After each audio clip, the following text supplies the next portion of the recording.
Hi, Trudi Bresner here. I'm very excited to introduce you to a new collaborative partner, David Morelli, who is a phenomenal executive leadership coach. So let's start. David, can you give us a little bit about your background? Sure.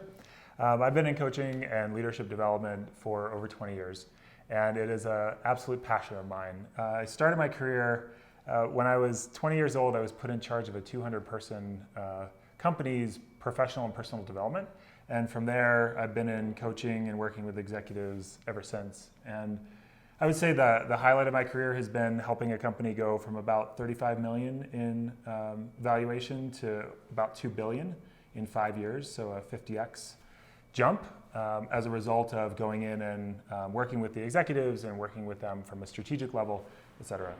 So David, a lot of personal experience as well as helping your team get that type of valuation, right? Mm-hmm. So if you could tell us about one nugget of wisdom that would help all of us be better leaders, what would it be?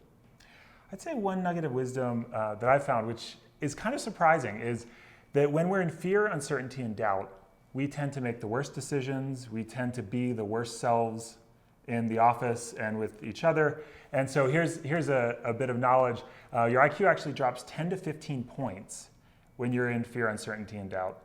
And it only drops 5 points when you're high on marijuana, which is not an advertisement for marijuana or going to work high, but it really is about that we're 2 to 3 times as dumb when we have that fear, uncertainty, and doubt driving us. And oftentimes the uncertainty, especially amidst complex decisions and collaborative decisions, tends to hamstring people.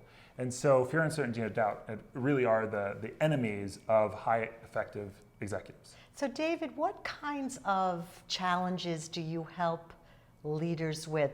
Clearly dealing with stress and getting back to be your authentic self is important. Can you talk a little bit about what challenges you have helped clients solve? Absolutely. My specialty is really around complex systems, complex social dynamics, and then having a strategy to tie everything together. My background is I was formerly the head of strategy and talent development at the company that I was mentioning before. And when you bring strategy and people together and then coach executives in that sweet spot of complexity and then overlay neuroscience on top of it, people say often, like, wow, I never thought of it that way. That's the first breakthrough. And then the second is, and I know exactly what to do as a result of this conversation. So I specialize in cleaning up messes, sort of mental messes, and getting clarity. All right, so that all sounds very scientific. Sure. Can you give us a couple of real life examples? Absolutely. Yeah, with various CEOs, I coach them on how am I going to take my executive team and make them really come together in a collaborative way to drive results. And so one of those examples, one of these organizations was really struggling with, they're struggling with profitability and revenue growth, and growth is one of my main areas, is how do you help people grow in an exponential way? So bringing together and actually coaching all of the executives within that executive team, people started to realize how they could bring out the best in one another. Collaboration came out of it, and revenue growth rates jumped 52% year over year. 52%? Yeah. Phenomenal.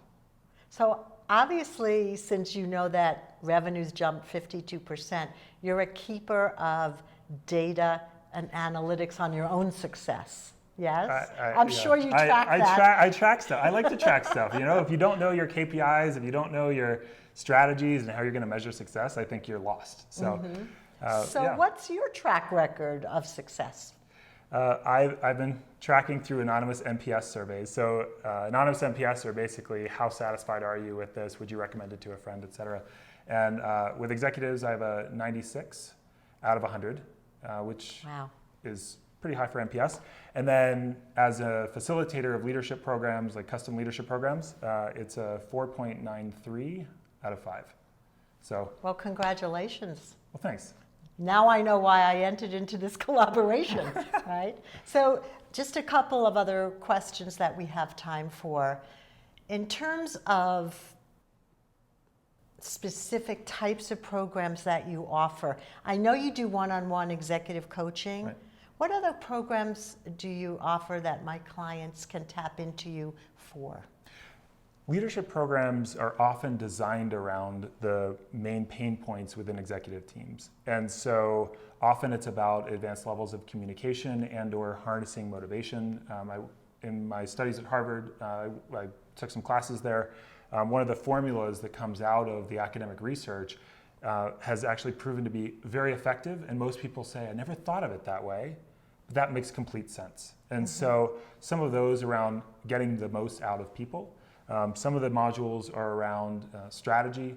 Other ones are around engagement, meaning how do you, again, create high-performing teams, et cetera. So the suite of options is really, I've codified 252 topics that I coach on. Great. And then those topics get winnowed down to what are the ones that are specific to that organization. And then the modules are built in such a way that customizes to their culture, because you can't just overlay content onto any culture. It has to fit their culture, and the modules have to align with what they're trying to accomplish. And that's one of my specialties. That's one of the things I love to do, is figure out what does this organization need, not what does any organization need. So I was going to ask you a question about, there's many choices of executive leadership coaches. Yep. When you think about what you offer versus competition, what are some of your unique differences? I would say that ability to be able to take the mess and sort it out very quickly and to tie it into strategy. Often coaches come in and they'll coach on a person's sort of personal development to the exclusion in some ways of business. And in other cases, people come in and they don't actually get the personal side, they just get the sort of businessy stuff, but they're so intertwined that you have to be able to weave back and forth.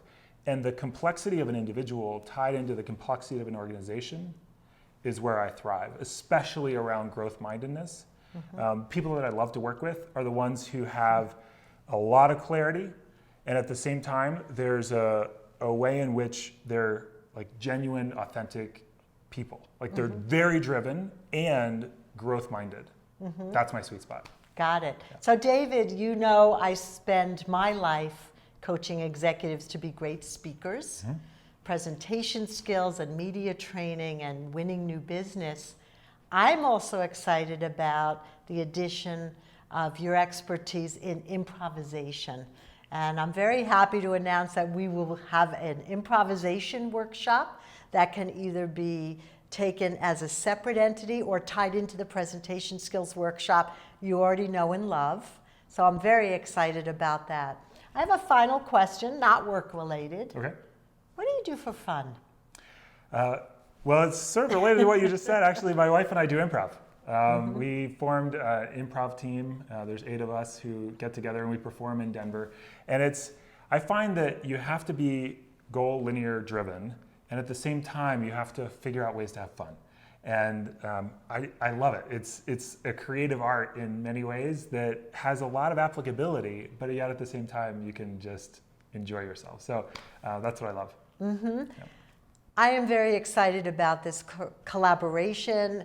And if you would like to reach David Morelli directly, you can reach him at david@orgcoach.com. It'll be up on the screen.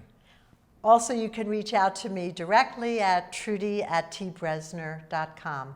See you soon. Bye now.